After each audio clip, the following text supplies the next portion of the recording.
এখন আমরা পদার্থবিজ্ঞান প্রথম পত্র থেকে ঢাকা বোর্ড ২০২৩ সালের এমসিকিউ পরীক্ষার প্রশ্নটি সমাধান করব।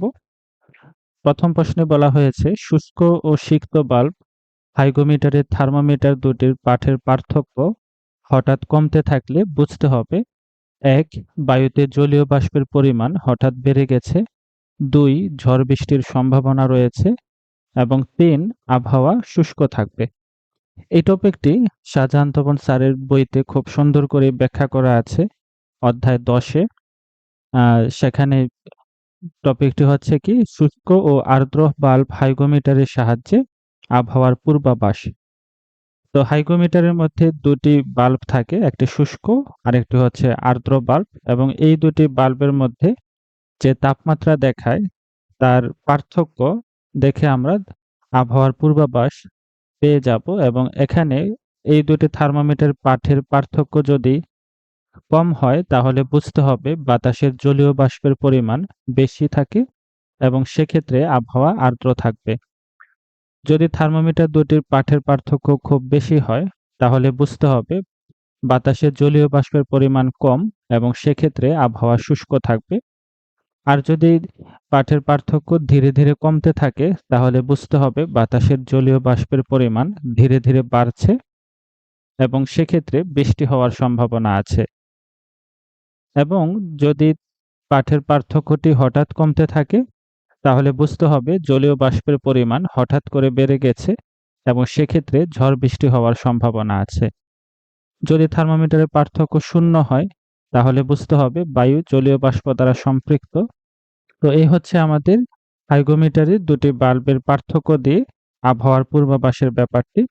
আর আমাদের প্রশ্ন ছিল কি যে যদি এই দুটি বাল্বের তাপমাত্রা হঠাৎ করে কমতে থাকে তাহলে সেক্ষেত্রে কি হবে। আমরা যদি দেখি যে যখন হঠাৎ করে তাপমাত্রা কমতে থাকে সেক্ষেত্রে জলীয় বাষ্পের পরিমাণ হঠাৎ বেড়ে যায় এবং ঝড় বৃষ্টি হওয়ার সম্ভাবনা রয়েছে। তাহলে ১ নম্বর প্রশ্নের সঠিক উত্তর হবে কি? ১ নম্বর, যেখানে বলা ছিল বায়ুতে জলীয় বাষ্পের পরিমাণ হঠাৎ বেড়ে গেছে এবং ঝড় বৃষ্টি হওয়ার সম্ভাবনা আছে, অর্থাৎ ক নম্বর অপশনটি এখানকার সঠিক। এই টপিকটি প্রতিবারই কোনো না কোনো বোর্ডে আসে এমসিকিউতে। তোমরা এই সবগুলো অপশন খুব ভালো করে বই থেকে শিখে নেবে। এরপর একটি উদ্দীপক দেওয়া আছে, কোনো আদর্শ গ্যাসের ৩টি অণুর বেগ ১৫ metre per second, ২০ metre per second এবং 25 মিটার পার সেকেন্ড। গ্যাসের অণুসমূহের ক্ষেত্রে গড় বর্গ বেগ সি বার হোল স্কোয়ার এবং মূল গড় বর্গ বেগ √c বার স্কোয়ার তিনটি গুরুত্বপূর্ণ রাশি। এখন ২ নম্বর এমসিকিউতে বলা হয়েছে গ্যাস অণুগুলোর মূল গড় বর্গবেগের মান কত। মূল গড় বর্গবেগকে আমরা আরএমএস বেগ বলে থাকি এবং আরএমএস বেগকে আমরা √c বার হোল স্কোয়ার দিয়ে প্রকাশ করি, কিংবা শুধু সি আরএমএস দিয়েও প্রকাশ করা হয়। এবং এটি কিভাবে পাওয়া যায়, যে সবগুলো গ্যাস অণুর ব্যাগের যদি আমরা বর্গের স্কোয়ার নেই, এরপর যদি সেটিকে আমরা গড় করি এবং সর্বশেষে রুট করার পর আমরা সেই আরএমএস ব্যাগটি পেয়ে যাব। তাহলে এখানে প্রথম অণুর ব্যাগ দেওয়া আছে 15 মিটার পার সেকেন্ড, এটির স্কোয়ার করে দেব। এরপর দ্বিতীয় অণুর ব্যাগ হচ্ছে 20 মিটার পার সেকেন্ড, 20 এর স্কোয়ার। এরপর তৃতীয় অণুর ব্যাগ হচ্ছে 25, তাহলে 25 এর স্কোয়ার। এবং 3টি অণু আছে এখানে, তাহলে আমরা বর্গ বেগের গড় নিচ্ছি, এরপর আমরা রুট করে দেব, তাহলে আরএমএস বেগ বা মূল গড় বর্গ বেগ আমরা পেয়ে যাব। ক্যালকুলেটর ব্যবহার করলে আমরা এখানে আরএমএস বেগ পাচ্ছি 20.41 মিটার পার সেকেন্ড। তাহলে 2 নম্বর প্রশ্নের সঠিক অ্যান্সার হচ্ছে খ নম্বরটি, 20.41 মিটার পার সেকেন্ড। এরপরে 3 নম্বর প্রশ্নে বলা হয়েছে উদ্দীপকে সি বার মানে হচ্ছে অণুগুলোর গড় বেগ, এরপর সি বার স্কোয়ার গড় বর্গ বেগ এবং √c বার স্কোয়ার মূল গড় বর্গ বেগ, এগুলোর অনুপাত কত। প্রথমে আমরা যদি গড় বেগ বের করি তাহলে এখানে 3টি অণু আছে, প্রথমটির বেগ হচ্ছে 15, দ্বিতীয়টির বেগ 20 এবং তৃতীয়টির বেগ হচ্ছে 25। তিনটি অণু গড় নিতে হলে আমরা 3 দিয়ে ভাগ করে দেব। তাহলে আমরা এখানে গড় বেগ পাচ্ছি 20 মিটার পার সেকেন্ড। এরপর যদি আমরা সি বার স্কয়ার নেই, মানে হচ্ছে গড় বর্গ বেগ, তার মানে কি প্রত্যেকটি অণুর বেগের বর্গ নেব আমরা, স্কয়ার করে দেব, এরপর অণুর সংখ্যা দিয়ে ভাগ করে দেব, তাহলে আমরা গড় বর্গ বেগ পাবো। ক্যালকুলেটর ব্যবহার করলে আমরা গড় বর্গ বেগ পাচ্ছি 416.6 মিটার পার সেকেন্ড। এরপর আমরা গড় বেগ, এরপর গড় বর্গ বেগ এবং মূল গড় বর্গ বেগের অনুপাত নেব। তাহলে গড় বেগ আমরা এখানে পেলাম 20 মিটার পার সেকেন্ড। এরপরে বর্গ বেগ যেটি গড় বর্গ বেগ 416.67 মিটার পার সেকেন্ড এবং মূল গড় বর্গ বেগ 20.41 মিটার পার সেকেন্ড। এখন আমরা সবাইকে 20 দিয়ে ভাগ করে দেব। 20 কে যদি আমি 20 দিয়ে ভাগ করি তাহলে 1:2।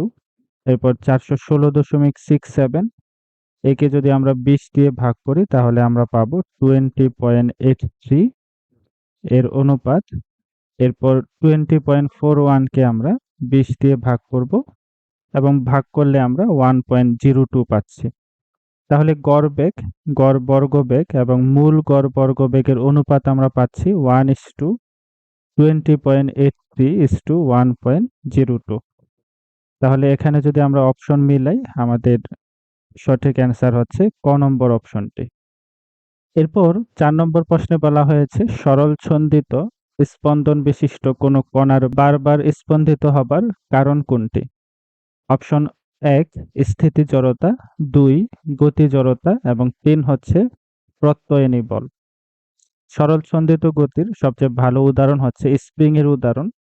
তো আমরা যদি স্প্রিংকে একটি বল প্রয়োগ করে প্রসারিত করি তাহলে এই বলকে প্রশমিত করতে কিংবা স্প্রিং এর স্থিতিস্থাপকতা বজায় রাখতে স্প্রিংটি একটি প্রযুক্ত বলের বিপরীতে একটি বল প্রয়োগ করবে, সেটাকে আমরা প্রত্যাবর্তী বল কিংবা প্রত্যয়নী বলও অনেক সময় বলে থাকি।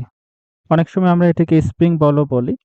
তাহলে প্রত্যাবর্তী বল কিংবা প্রত্যয়নী বল হচ্ছে কি, আমরা এই স্প্রিং এর যদি আমরা 1 একক পরিমাণ সরণ ঘটাতে চাই তাহলে সরণের বিপরীতে স্প্রিংটি যেই বল প্রয়োগ করে সেটিকে আমরা প্রত্যয়নী বল বলি।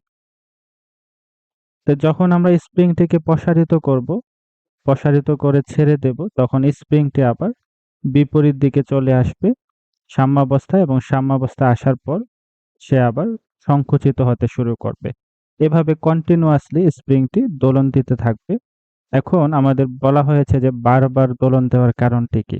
আমরা যদি এখানে লক্ষ্য করি যে স্প্রিং যখন এটি সর্বোচ্চ প্রসারিত হয়ে যাবে তখন এখানে থেমে যাওয়ার কথা ছিল, কিন্তু স্প্রিংটি এখানে না থেমে যেয়ে সে সবসময় এই সাম্যাবস্থার দিকে চলে যাওয়ার একটি প্রবণতা রয়েছে এবং সাম্যাবস্থায় চলে যাওয়ার যে প্রবণতা রয়েছে সেটি আমরা প্রত্যয়নী বল দিয়ে পেয়ে থাকি বা প্রত্যয়নী বলের কারণে পেয়ে থাকি। এরপর আরেকটি অপশন ছিল যে গতি জড়তা। তাহলে স্প্রিং যখন এভাবে দোল দিতে থাকে তখন এখানে একটি গতিশীল অবস্থা বজায় থাকে। এরপর যখন স্প্রিংটি সর্বোচ্চ প্রসারিত অবস্থায় চলে আসে তখন এখানে থেমে যাওয়ার কথা ছিল, কিন্তু স্প্রিংটি এখানে না থেমে যেয়ে তার গতি অবস্থাটা বজায় রাখার জন্য আবার বিপরীত দিকে সাম্যাবস্থার দিকে সে চলে যেতে শুরু করে। একইভাবে যখন সাম্যাবস্থা থেকে আবার বিপরীত দিকে চলে আসে, সংকুচিত হয়ে যায়, তখনও না থেমে গিয়ে গতি জড়তাকে বজায় রাখার জন্য আবার সাম্যাবস্থার দিকে সে চলে যেতে চেষ্টা করে আর কি। তো এভাবে স্প্রিংটি বারবার কন্টিনিউয়াসলি দোল দিতে থাকে। আর স্থিতি জড়তা হচ্ছে বস্তুর স্থিতিশীল অবস্থা বজায় রাখার জন্য যে জড়তা কাজ করে। স্প্রিং এর এখানে স্থিতি জড়তা কাজ করবে না, কারণ স্প্রিং কন্টিনিউয়াসলি এখানে দোল দিতে থাকে এভাবে। তাহলে এখানকার সঠিক অ্যান্সার হচ্ছে গতি জড়তা এবং প্রত্যয়নী বল। আমরা যদি অপশনগুলো খেয়াল করি তাহলে দেখব যে গ নম্বর অপশনে 2 এবং 3 অপশন দেওয়া আছে, তাহলে আমাদের 4 নম্বর প্রশ্নের সঠিক অ্যান্সার হবে গ নম্বরটি। এরপর আরো একটি উদ্দীপক দেওয়া আছে। এখানে বলা হয়েছে 30 সেকেন্ড পর্যায়কাল বিশিষ্ট সরল ছন্দিত গতিসম্পন্ন একটি কণার গতির সমীকরণ হলো y = 10 sin π/15t plus del. 5 নম্বর প্রশ্নে বলা হয়েছে কি কণাটির সর্বোচ্চ কম্পাঙ্ক কত? তাহলে কণার যদি আমরা কম্পাঙ্ক বের করতে চাই, সর্বোচ্চ কম্পাঙ্ক, এটাকে আমরা কৌণিক কম্পাঙ্ক বলে থাকি, ওমেগা দিয়ে প্রকাশ করা হয় কৌণিক কম্পাঙ্ককে। তাহলে এখানে সরল ছন্দিত গতির কণার গতির সমীকরণ দেওয়া আছে y = 10 sin ωt plus del. তাহলে আমরা সরল ছন্দিত গতির অ্যাকচুয়াল যে সমীকরণ ছিল গতির, সেটি যদি আমরা লিখি সেটি ছিল কি y = a sin ωt plus del.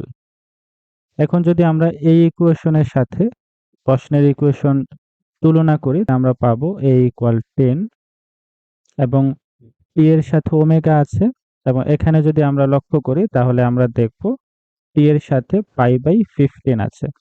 তাহলে আমরা যদি এই দুটি ইকুয়েশন তুলনা করি তাহলে আমরা ওমেগা ইকুয়াল পাচ্ছি π/15 এবং এটি হচ্ছে কৌণিক কম্পাঙ্ক কিংবা সর্বোচ্চ কম্পাঙ্ক। তাহলে এখানে ক নম্বর অপশনটি সঠিক, এটির কৌণিক কম্পাঙ্ক হচ্ছে π/15 রেডিয়ান পার সেকেন্ড। এরপর 6 নম্বর প্রশ্নে বলা হয়েছে কণার সর্বোচ্চ বেগ কত? তাহলে সরল ছন্দিত গতিসম্পন্ন কণার সর্বোচ্চ বেগ vmax, এটির ফর্মুলা হচ্ছে ওমেগা a। এখানে কৌণিক কম্পাঙ্ক দেওয়া আছে π/15 ওমেগা, তাহলে আমরা ওমেগার মান বসাচ্ছি π/15। এরপর বিস্তার 10 যদি ক্যালকুলেশন করি তাহলে আমরা পাবো, তাহলে এখানে আমরা পাচ্ছি যদি 5 দিয়ে কেটে দিই, 10 কে 5 দিয়ে কাটলে 2 পাবো। এরপর 15 কে 5 দিয়ে যদি আমরা ভাগ করি 3 পাচ্ছি, তাহলে সর্বোচ্চ বেগ পাচ্ছি আমরা 2π/3 মিটার পার সেকেন্ড। এবং এখানে যদি ক্যালকুলেটর ইউজ করি তাহলে আমরা 2.09 মিটার পার সেকেন্ড পাবো। এখানে সঠিক অ্যান্সার হবে 2.09 মিটার পার সেকেন্ড, বা অপশন খ যেটি দেওয়া আছে সেটি হচ্ছে সঠিক অ্যান্সার। এরপর 7 নম্বর প্রশ্ন। এখানে বলা হয়েছে একজন ব্যক্তি লিফটে ওজনহীনতা অনুভব করে যখন লিফটটি সমবেগে উপরে ওঠে, লিফটটি যখন সমবেগে নিচে নামে। গ, লিফটটি জি ত্বরণে উপরে ওঠে, লিফটটি জি ত্বরণে নিচে নামে। এই প্রশ্নের সঠিক অ্যান্সার হবে গহ।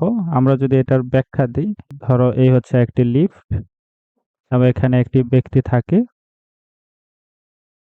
যখন লিফটটি নিচে নামবে আমরা ধরলাম যে লিফটটি এ ত্বরণে নিচের দিকে নামছে, এবং লিফটের একটি দড়ি থাকে, দড়ির একটি টান বল কাজ করবে উপরের দিকে, এবং ব্যক্তির একটি ওজন কাজ করবে নিচের দিকে। এখন যদি আমরা নিউটনের দ্বিতীয় সূত্র অ্যাপ্লাই করি, নিউটনের দ্বিতীয় সূত্র ছিল কি summation of F equal M A. এখানে যদি আমরা বলগুলোর লব্ধি বল নেই, তাহলে লিফট যেহেতু নিচের দিকে নামছে আমরা নিচের দিকটিকে পজিটিভ ধরবো, তাহলে ডব্লিউ এবং টি হচ্ছে টান বল, তাহলে টান বল উপরের দিকে কাজ করছে, এক্ষেত্রে আমরা ডব্লিউ মাইনাস টি লিখবো, ইকুয়াল হবে এম এ। তাহলে টি ইকুয়াল আমরা পাচ্ছি ডব্লিউ মাইনাস এম এ। এখন লিফটের যে টান বল এটিকে আমরা ব্যক্তির আপাত ওজন হিসেবে বলতে পারি, আপাত ওজন ডব্লিউ মাইনাস এম এ, এবং ডব্লিউ হচ্ছে ওজন, ওজনের পরিমাণ আমরা জানি এমজি মাইনাস এম এ।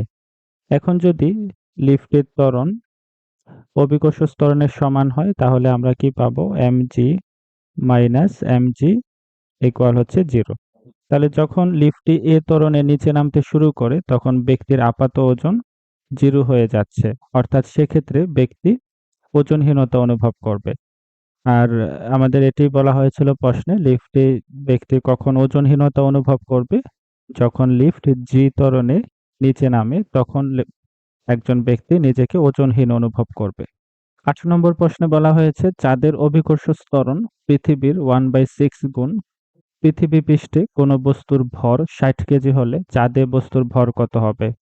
বস্তুর ভর অবস্থানের উপর নির্ভর করে না। পৃথিবীতে যদি বস্তুর ভর ৬০ কেজি হয় তাহলে চাঁদেও বস্তুর ভরটি ৬০ কেজি হবে। এরপর ৯ নম্বর প্রশ্নে ইয়ং এর গুণাঙ্কের মাত্রা সমীকরণ চাওয়া হয়েছে। ইয়ং এর গুণাঙ্কের মাত্রা সমীকরণ তোমরা চাইলে মুখস্থ করে নিতে পারো, অথবা আমরা ইয়ং এর গুণাঙ্কের সমীকরণ বের করতেও পারি। মাত্রা সমীকরণকে থার্ড ব্র্যাকেট দিয়ে প্রকাশ করা হয়। তাহলে আমরা পীড়ন বাই বিকৃতি হচ্ছে ইয়ং এর গুণাঙ্ক, এবং বিকৃতির যেহেতু একই রাশির অনুপাত, তাহলে সেক্ষেত্রে বিকৃতির কোনো মাত্রা থাকবে না। তাহলে ইয়ং এর গুণাঙ্কের যে মাত্রা সমীকরণ সেটি পীড়নের সমীকরণের সমান হবে। তো পীড়নকে আমরা এফ বাই এ লিখতে পারি। এফ হচ্ছে বস্তুর উপর প্রযুক্ত বল, তাহলে প্রযুক্ত বলকে আমরা এম এ লিখতে পারি, এবং এ হচ্ছে ক্ষেত্রফল, ক্ষেত্রফলের মাত্রা হবে দৈর্ঘ্য ইন্টু দৈর্ঘ্যের মাত্রার সমান। এরপর এ হচ্ছে বস্তুর ত্বরণ, তাহলে ত্বরণকে আমরা বি বাই টি লিখতে পারি, এবং নিচে আমরা পাচ্ছি এল স্কোয়ার। এরপর বি কে আমরা এস বাই টি লিখতে পারি, এবং নিচে আরো একটি টি ছিল, এবং সবার নিচে এল স্কোয়ার। এবং সর্বসাকুল্যে আমরা এখানে পাচ্ছি এম এস, এই টি নিচে চলে আসবে টি স্কোয়ার, এবং অ্যাকচুয়ালি এটি মূল ভগ্নাংশের হরের স্থানে চলে যাবে। তাহলে আমরা পাচ্ছি এল স্কোয়ার ইন্টু টি স্কোয়ার। তাহলে সবগুলো রাশিকে আমরা মৌলিক রাশিতে নিয়ে নিলাম। এবার যদি আমরা এগুলোর মাত্রা লিখি, এম হচ্ছে বস্তুর ভর, ভরের মাত্রা হচ্ছে ক্যাপিটাল এম, এস হচ্ছে সরণ, সরণের মাত্রা হচ্ছে দৈর্ঘ্যের মাত্রা, ক্যাপিটাল এল দিয়ে প্রকাশ করা হয়। এরপর নিচে হচ্ছে এল স্কোয়ার, এল হচ্ছে দৈর্ঘ্য, তাহলে দৈর্ঘ্যের মাত্রা হবে এল, এবং স্কোয়ার আছে আমরা স্কোয়ার করে দিলাম। এরপর টি হচ্ছে সময়, সময়ের মাত্রা হচ্ছে ক্যাপিটাল টি, আমরা এখানে যেহেতু স্কোয়ার আছে আমরা স্কোয়ার করব। এরপর একটি এল দিয়ে আমরা কেটে ফেলতে পারি, তাহলে নিচে একটি এল থাকবে, এবং সেক্ষেত্রে আমরা মাত্রা সমীকরণ পাচ্ছি এম এল ইনভার্স 1 এবং টি ইনভার্স 2। তো এই হচ্ছে ইয়ং এর গুণাঙ্কের মাত্রা সমীকরণ M L inverse 1 T inverse 2। তাহলে আমাদের এখানে সঠিক অপশন হচ্ছে অপশন গ, যেখানে মাত্রা সমীকরণটি দেওয়া আছে M L inverse 1 T inverse 2। এরপর 10 নম্বর প্রশ্নে বলা হয়েছে 100 নিউটন পার মিটার স্প্রিং ধ্রুবক বিশিষ্ট একটি স্প্রিংকে সমান 2 ভাগে কাটা হলো, প্রতিটি খণ্ডের স্প্রিং ধ্রুবক কত হবে? তাহলে আমরা স্প্রিং বল আমরা জানি, স্প্রিং বল হচ্ছে কে এক্স, কে হচ্ছে স্প্রিং ধ্রুবক এবং এক্স হচ্ছে স্প্রিং এর সরণ। এবং আমরা যদি স্প্রিং এর দৈর্ঘ্যকে এল ধরে নেই, এল, তাহলে স্প্রিং সর্বোচ্চ কতটুকু প্রসারিত হতে পারবে? স্প্রিং এর দৈর্ঘ্য যতটুকু হবে স্প্রিংটি ঠিক ততটুকুই প্রসারিত হতে পারবে যখন আমরা এর উপর বল প্রয়োগ করব। তাহলে আমরা স্প্রিং এর সরণকে এখানে সর্বোচ্চ সরণ ধরে নেব, এবং সেটি হবে স্প্রিং এর দৈর্ঘ্যের সমান। তাহলে এক্ষেত্রে আমরা স্প্রিং ধ্রুবক পাচ্ছি এফ ডিভাইডেড বাই এল। এখন বলা হয়েছে যে আমরা স্প্রিংকে সমান 2 ভাগে ভাগ করব। স্প্রিংকে যদি সমান 2 ভাগে ভাগ করি তাহলে স্প্রিং এর নতুন দৈর্ঘ্য হয়ে যাবে আদি দৈর্ঘ্যের অর্ধেক, এবং সেক্ষেত্রে আমরা স্প্রিং ধ্রুবক পাবো F divided by L prime. তাহলে এল প্রাইম হচ্ছে এখানে এল বাই 2, তাহলে এখানে আমরা পাচ্ছি 2 F divided by L. F by L হচ্ছে কি স্প্রিং এর আদি স্প্রিং ধ্রুবক, তাহলে আমরা নতুন স্প্রিং ধ্রুবক পাচ্ছি কে প্রাইম, কে প্রাইম হচ্ছে আদি স্প্রিং ধ্রুবকের দ্বিগুণ। তাহলে এখানে পূর্বে একদম শুরুতে স্প্রিং ধ্রুবক ছিল 100, একে যদি আমি 2 দিয়ে গুণ করে দিই তাহলে ফাইনালি প্রত্যেকটি স্প্রিং ধ্রুবক হয়ে যাবে 200 নিউটন পার মিটার। তো এই হচ্ছে আমাদের সঠিক অ্যান্সার 200 নিউটন পার মিটার। এরপরে 11 নম্বর প্রশ্নে বলা হয়েছে সূর্য থেকে কোনো গ্রহের গড় দূরত্ব কমে গেলে গ্রহটির পর্যায়কাল কি হবে? কেপলারের তৃতীয় সূত্র থেকে আমরা জানি যে কোনো গ্রহের পর্যায়কালের বর্গ হচ্ছে ওই গ্রহের অর্ধপরাক্ষের ঘনফলের সমানুপাতিক।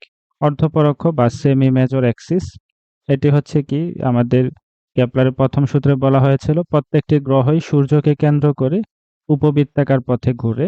কারণ এই উপবৃত্তের যে বৃহদাক্ষ এই বৃহদাক্ষকে আমরা বলি হলো পরাক্ষ এবং অর্ধপরাক্ষ বলা হয়েছে এই বৃহদাক্ষের অর্ধেক পরিমাণ দৈর্ঘ্যকে, যেটিকে আমরা এখানে আর দিয়ে প্রকাশ করেছি।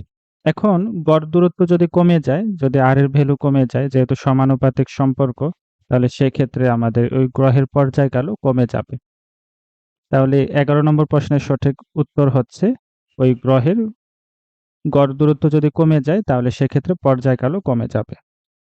এরপর 12 নম্বর প্রশ্নে বলা হয়েছে স্থির তাপমাত্রায় কোনো আদর্শ গ্যাসের ক্ষেত্রে পিভি বনাম পি লেখচিত্র কোনটি হবে এখানে? তাহলে বয়েলের সূত্র থেকে আমরা জানি পি সমানুপাতিক 1/ভি। এখন আমি যদি সমানুপাতিক চিহ্ন উঠাই দিই তাহলে আমরা পাচ্ছি পি ইকুয়াল কে ইন্টু 1/ভি এবং ভি কে যদি আমি বাম পাশে নিয়ে আসি তাহলে আমরা এখানে পাচ্ছি পিভি ইকুয়াল কে। এর মানে হচ্ছে আমরা যদি বিভিন্ন আয়তন ক্যালকুলেশন করি কিংবা বিভিন্ন চাপ ক্যালকুলেশন করি তাহলে দেখা যাবে যে আয়তন চাপের ব্যস্তানুপাতিক হচ্ছে। চাপ যদি বেড়ে যায় তাহলে আয়তন কমে যাবে, কিন্তু পি আর ভি এর যে গুণফল সেটি সবসময় ধ্রুবক থাকবে। তাহলে আমি যদি এখানে গ্রাফ আঁকি, এখন এক্স অক্ষ বরাবর যদি আমি গ্যাস অণুর চাপ নেই এবং ওয়াই অক্ষ বরাবর যদি পিভি চাপ আর আয়তনের গুণফল নেই তাহলে চাপ বাড়বে, কিন্তু চাপ বাড়লে যেহেতু ব্যস্তানুপাতিক সম্পর্ক সেক্ষেত্রে আয়তন কমে যাবে, কিন্তু পি আর বি এর যে গুণফল এটি সবসময় একটি কনস্ট্যান্ট থাকবে। তাহলে আমাদের গ্রাফ হবে কি রকম? গ্রাফ হবে এই এক্স অক্ষের একটি সমান্তরাল রেখা। তো এই হচ্ছে আমাদের পিভি বনাম পি লেখচিত্রের গ্রাফ। তাহলে এখানে যদি আমরা দেখি গ নম্বরটি হচ্ছে সঠিক অ্যান্সার। এরপর আরো একটি উদ্দীপক আছে, নিম্নের চিত্র দুটিতে 1 কেজি ভর এবং 1 মিটার দৈর্ঘ্যের একটি সুষম দণ্ড AB এর লম্বগামী অক্ষ XY এর সাপেক্ষে ঘুরছে। তার প্রথম চিত্র যদি আমরা দেখি, আমাদের কাছে যে সুষম দণ্ড আছে ওই সুষম দণ্ডের এক প্রান্তে হচ্ছে ঘূর্ণন অক্ষটি এবং 2 নম্বর চিত্রে সুষম দণ্ডের মধ্যবিন্দুতে হচ্ছে ঘূর্ণন অক্ষ। এখন 13 নম্বর প্রশ্নে বলা হয়েছে চিত্র 1 ও চিত্র 2 এ উল্লিখিত দণ্ডের জড়তার ভ্রামক দ্বয়ের অনুপাত কত? চিত্র 1 এ যখন দণ্ডের এক প্রান্তে ঘূর্ণন অক্ষ থাকে সেক্ষেত্রে ওই দণ্ডের জড়তার ভ্রামক হবে mL² / 3। এরপর দ্বিতীয় চিত্রে যদি আমরা জড়তার ভ্রামক বের করতে চাই, দ্বিতীয় চিত্রে ওই সুষম দণ্ডের মধ্যবিন্দুতে হচ্ছে ঘূর্ণন অক্ষ, তাহলে সেক্ষেত্রে ওই দণ্ডের জড়তার ভ্রামক হবে mL²/12। এখন আমরা I1 কে I2 দিয়ে ভাগ করে দেব। তাহলে ভাগ করে দিলে দুই জড়তার ভ্রামক থেকে mL² কাটা চলে যাবে। তাহলে প্রথমে I1 এর জায়গায় থাকবে 1/3 এবং I2 এর জায়গায় থাকবে 1/12। এবং এখানে যদি আমি গুণ করি তাহলে 1/12 যে ভগ্নাংশ আছে এই ভগ্নাংশটি বিপরীত ভগ্নাংশ হয়ে যাবে। তাহলে আমরা এখানে পাবো 4। তাহলে I1 এবং I2 এর অনুপাত হবে 4:1। তাহলে 13 নম্বরের সঠিক অ্যান্সার হবে 4:1, গহ নম্বর অপশনটি। এরপর 14 নম্বর প্রশ্নে বলা হয়েছে চিত্র 1 অনুযায়ী দণ্ডটির চক্রগতির ব্যাসার্ধের মান কত? তাহলে চিত্র 1 এ আমরা জড়তার ভ্রামক পেয়েছিলাম I1 = mL²/3। এখন জড়তার ভ্রামক এবং চক্রগতির ব্যাসার্ধের মধ্যে সম্পর্ক হচ্ছে I = mk², k1 লিখলাম আমরা। তাহলে mL²/3, দুই পাশ থেকে m কাটা যাচ্ছে, তাহলে k1² হবে l স্কয়ার ডিভাইডেড বাই 3। এখন যদি আমরা রুট করে দিই তাহলে আমরা পাবো k1 equal l by root over 3। প্রশ্নের দণ্ডের দৈর্ঘ্য দেওয়া ছিল 1 মিটার, তাহলে আমরা এখানে l এর মান বসিয়ে দেব 1 বাই রুট 3। তাহলে প্রথম চিত্রে দণ্ডটির চক্রগতির ব্যাসার্ধ হবে 1 বাই রুট 3 মিটার। এরপর 15 নম্বর প্রশ্নে বলা হয়েছে কেন্দ্রমুখী বল দ্বারা কৃত কাজ কত হবে। তো কেন্দ্রমুখী বল দিয়ে কৃত কাজ শূন্য হয়, সেটা তোমরা অনেকেই না বুঝে মুখস্থ করে রাখো।